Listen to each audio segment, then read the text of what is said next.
السلام عليكم ورحمة الله وبركاته. يا مساء الخير عليكم، بتمنى أنكم تكونوا بألف صحة وسلامة. جيناكم اليوم بفيديو جديد، أكلة خفيفة نظيفة، صحيح شغلها كتير بس تعتبر يعني أكلة بسيطة على فكرة. عملت اليوم ستيك لحمة شرحات لحمة شرحات مع سلطة وبطاطا مقلية، وعملت كمان نفس اللحمة الشرحات بالكريمة. رح نشوف مقادير الستيك عادي، يعني هدول بس مقاديره، ما بدها أي شي. والكمان اللحمة الشرحات اللي بالكريمة كمان مقاديرها مانا كتير صعبة، متوفرة بكل بيت، وأكلة كتير طيبة وتعتبر كمان اقتصادية.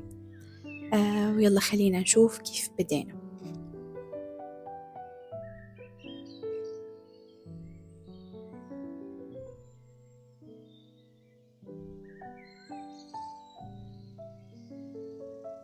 هون مثل ما لكم شايفين أنا كنت مطلعة اللحمة من قبل بوقت من الفريزر مشان تطرى يفك عنها التلج. الكمية منيحة لأنه بدي أعمل تقريبا يعني نوعين أكل، وولادي بحبوها هاي الأكلة. هلأ طلعتها عم تبلها، ما بدها شي اللحمة الستيك غير ملح وبهارات بس، يعني 7 بهارات أو بهارات مشكلة، انتو على الهوا شو بتقولوا لها عندكم يعني. فبس يا دوب بدهنون، بحاول غلفهم كلياتهم منيح للحمات بالملح والبهار، وبعدين ببلش بقى بالشغلات السنة، بخليهم شوي منقوعين بغطيهم، يعني إنه لحتى ياخدوا تتشرب اللحمة طعمة البهار. وببلش بقى بعمل البطاطا، بجهز البطاطا، بجهز السلطة، هدول الشغلات يلي يعني لازم تكون جاهزة قبل بوقت. فهي هلأ أنا مثل ما لكم شايفين جهزت البطاطا، قطعتها وبنقع، خلص بتركها بقى منقوعة. بهذا الوقت بساوي كمان صحن السلطة، كتير طيبة هي قدامها السلطة، يعني كمان بسيطة بس بتعطيها هيك نكهة ظريفة جنبها يعني. شفتوا السلطة طبعا أي شي فيكن انتو تحطوا، شو ما بتحبوا خضار، شو ما بتحبوا تحطوا، شو ما بتحبوا تحذفوا، بس هي لقيتها يعني أنسب شي لقيتها، والأغراض كلها اللي عندي اللي بدي إياها خلص متوفرة. في عالم بتحط ملفوف، في عالم بتحط مثلا بروكلي، في عالم هيك بتحب، يعني مثلا بتحب تحط سبانخ، جرجير، على هوا شو متوفر عندكم، بس أنا هيك عملته كمان صحن بسيط عادي.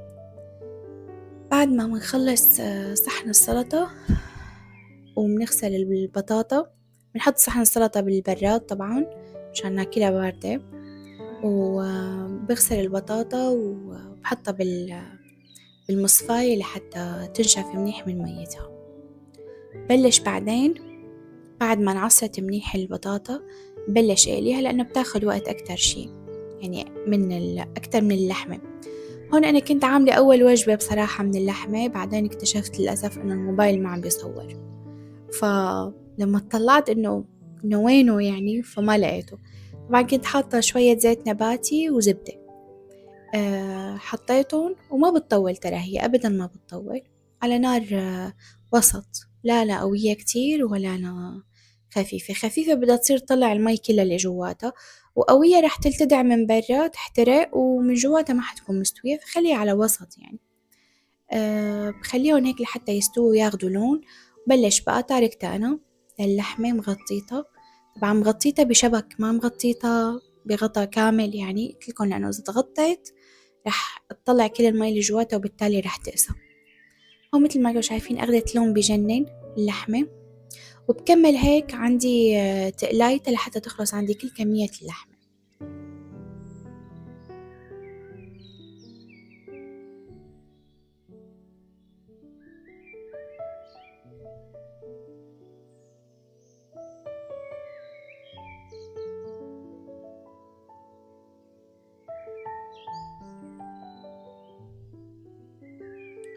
هون هلأ طلعت صحن السلطة من البراد، وقلت خلص لازم بقى جهزه، يعني الأكل على خلوص.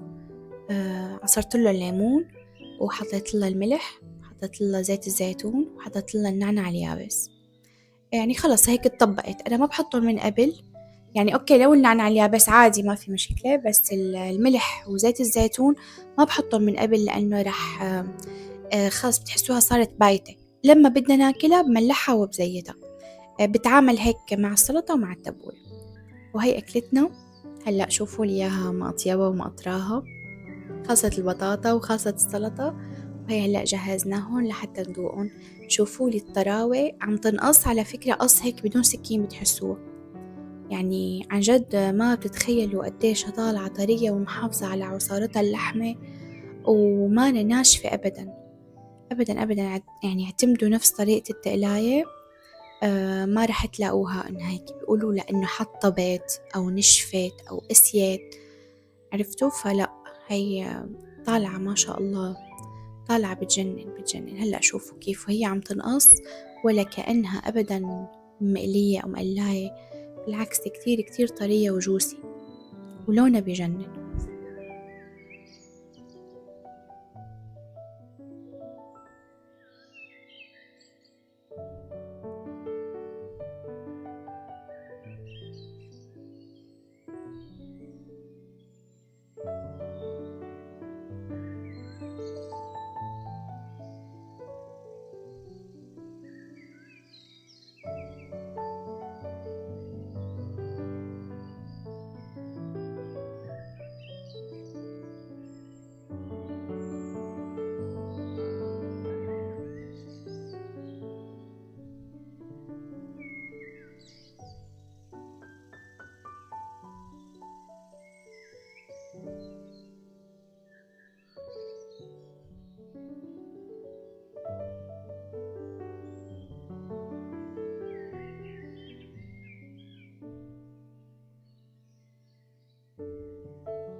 هون حطيت لأولادي فورا، يعني بحط لهم هيك الغدا لحتى يذوقوا فورا، بيحبوا لأنه هي أكتر، والبطاطا سخنة واللحمة سخنة فكله جاهز.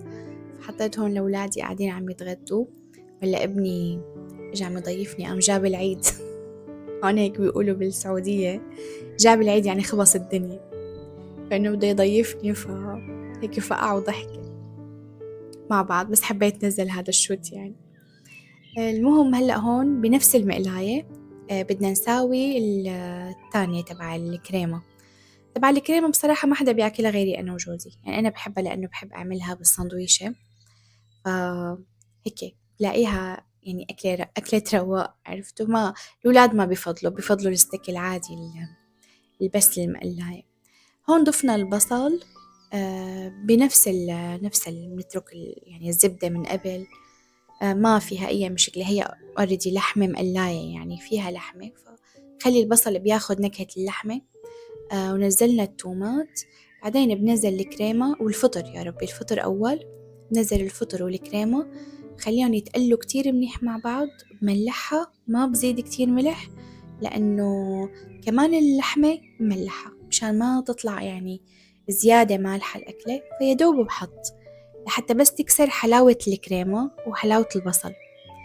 فبخليهم هيك شوي يتسبكوا مع بعض.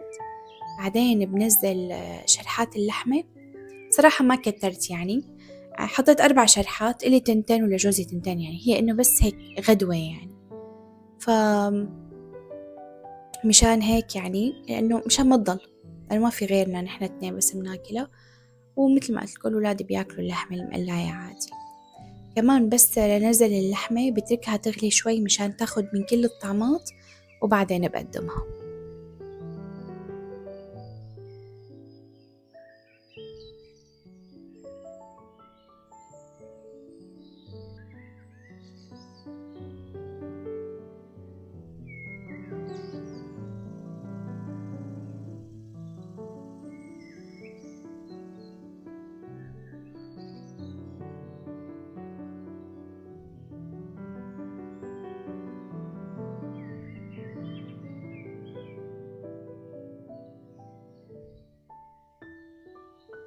وهي هون عنا اللحم الستيك اللي بالكريمة مع الفطر والبصل والثوم، يعني طالعة لا يعلى عليها عن جد. بتمنى إنه كانت توصلكن الريحة من خلال الشاشة، ريحتها بتجنن.